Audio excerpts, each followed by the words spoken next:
So basically, we have come to the next experiment where we'll be using a library, CUDA, CUBLS for example, to do faster matrix multiplication.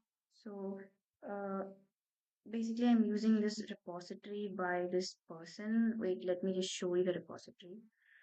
So yeah, it's from this person over here, and he has a CUDA repository. So for matrix multiplication.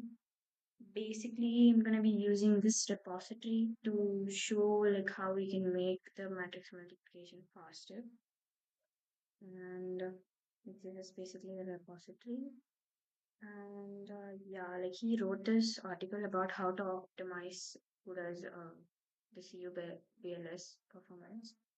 So basically, that is the library. CUBLAS is the library. Yeah. So it's by basically like here in this example, it's used to make matrix multiplication faster. So CUBLS is an official library of CUDA. There are plenty of other libraries as well, like there's one for machine learning and yeah, with neural networks and a bunch of other libraries. But here we're going to be focusing on CUBLS. And we'll take an example, the matrix multiplication as an example. See how exactly using CUDA kernels we're going to speed up the process. So of course, by now you guys will know how to clone a repository and open the repository in your code editor. Here I'm using Visual Studio Code. So go to the matrix multiplication folder that he has made. I think it's the number 720. I don't know if it's still the same thing as by the time you're watching this video, but here we're gonna run it. So I want to delete the old version of it and pull it from the repository because there are some changes that recently have been made. And so I'm pulling it. So yeah.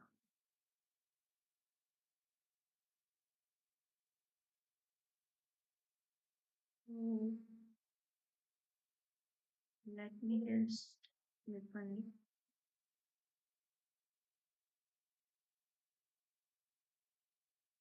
So first let's look at the readme file here.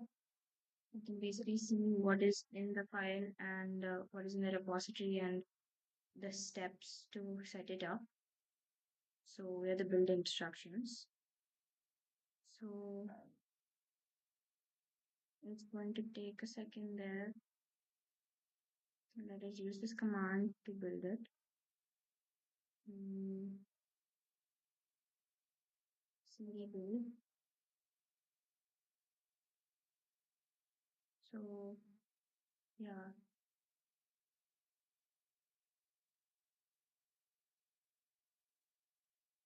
it's going to take a second. Okay, so after using cnum clear what is output, it's going to build everything for us. So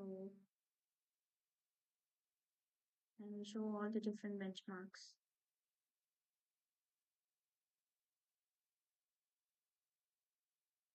And we can go through each optimization and eventually like reflect it in the code and make it better.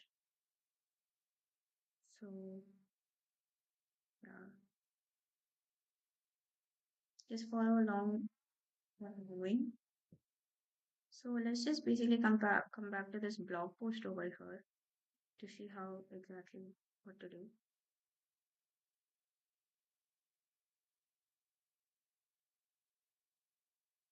So let's just run this command and go to our kernels. Open up writing your first kernel and go under that math multiplication folder. Let's see you code, CUDA code. And let us copy this for a second.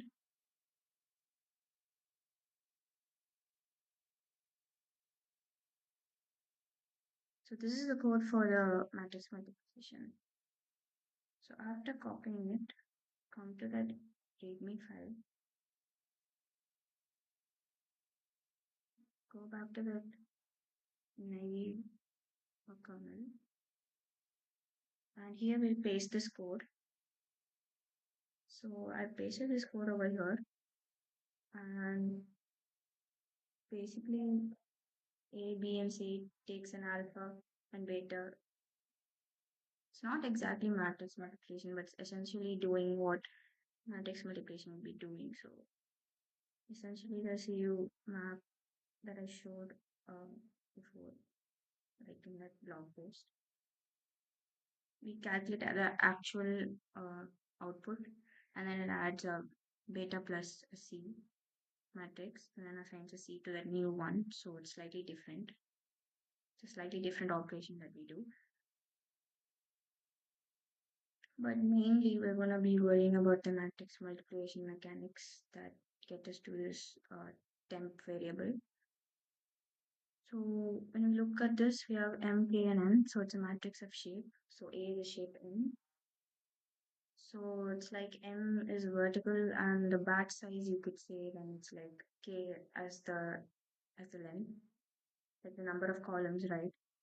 And then B matrix is going to be K vertically and N long, right?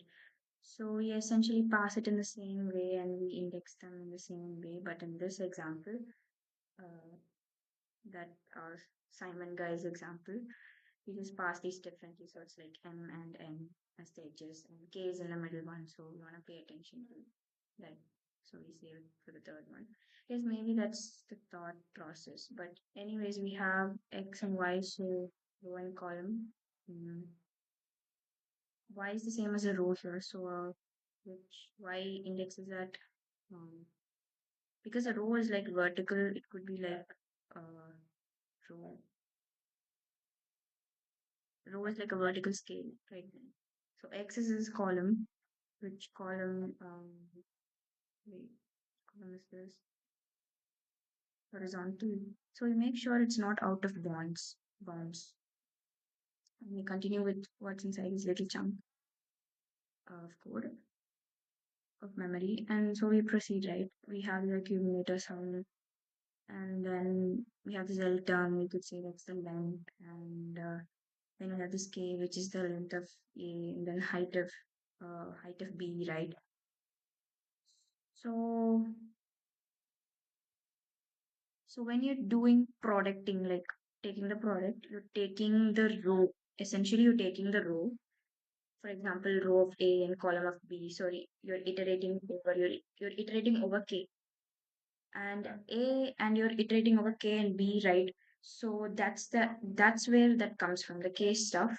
And so you're just iterating like in a row. You're going through this like this. So so basically, that's the explanation of this code. So let's just go to the next part now. So here, so basically what we're gonna do here is, after we have understood what is exactly going on in this code, so the only difference there, okay, let's just run the next set of codes. So after using cd, I'm going inside the folder. We're running the kernel now. So basically this is output you're supposed to get after you run the kernel. Basically the kernel has been started.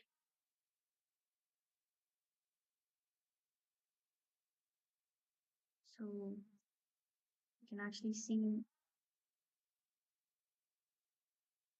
the dimensions over here.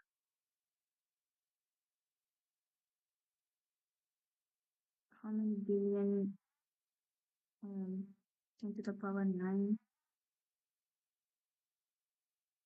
So it's a floating point operation per second, and on size 28 we get an average of 46.2 gigabillion floating point operations.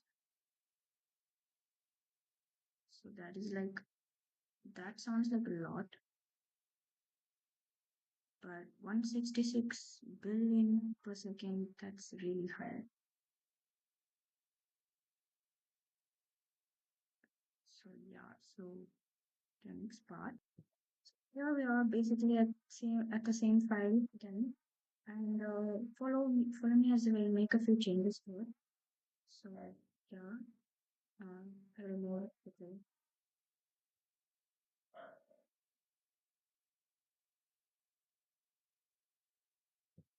can read the blog post for any further help or any ideas to make it better. So this is what we have done for CUBLAS.